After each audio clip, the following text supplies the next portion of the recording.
बहुत समय पहले की बात है। एक छोटे से गांव में एक लड़का था जिसका नाम राजत था।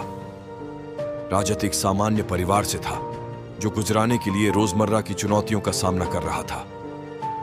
राजत के परिवार की आर्थिक स्थिति कठिन थी, लेकिन उसमें हमेशा एक उत्साह और आत्मविश्वास बना रहता था। एक दिन राजत गांव के पुस्तकालय में एक पुरानी किताब पर गिरा। उस किताब में उन कहानियों का संग्रह था जो संघर्ष का सामना करके महान सफलता प्राप्त करने वाले लोगों की थी। इन कहानियों के प्रेरणादायक संदेशों से प्रेरित होकर राजत ने अपने सपनों की प्राप्ति के लिए निरंतर प्रयास करने का निर्णय किया। राजत का शौक भारतीय कला में था और उसका सपना था कि वह एक प्रसिद्ध कलाकार बनेगा।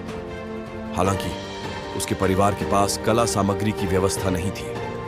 इसके बावजूद राजत ने पत्तियों, ट्विग्स और मिट्टी जैसे प्राकृतिक सामग्रियों का उपयोग करके अपनी कलाओं को बनाना शुरू किया। उसने अपनी कला को सवर्ण बनाने में घंटों बिताए, जिसे उसका परिवार को निराशा से बाहर ले जाने का आशा था। राजत की अद्वितीय कला की खबर गांव भर में फैल गई, जिसने एक दयालु कला शिक्षक अनन्या की ध्यान में आने का कारण बनाया। अनन्या राजत की दृढ़ आग्रह को देखकर उसे मेंटर बनने का निर्णय लिया और उसे ठीक से कला सामग्री प्रदान करते हुए उसकी शिक्षा का समर्थन करने का निर्णय किया। राजत के कला कौशल अनन्या के मार्गदर्शन में विकसित हुए और जल्दी ही उसके निर्माणों ने केवल गांव में ही नहीं बल्कि पूरे क्षेत्र में पहचान बना ली। राजत की कला को देखकर उसे प्रसिद्ध गैलरियों से अपना काम प्रदर्शित करने के लिए निमंत्रण मिलने लगा।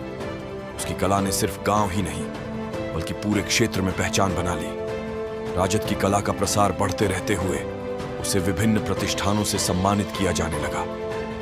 उसकी कड़ी मेहनत और आत्मविश्वास की मिस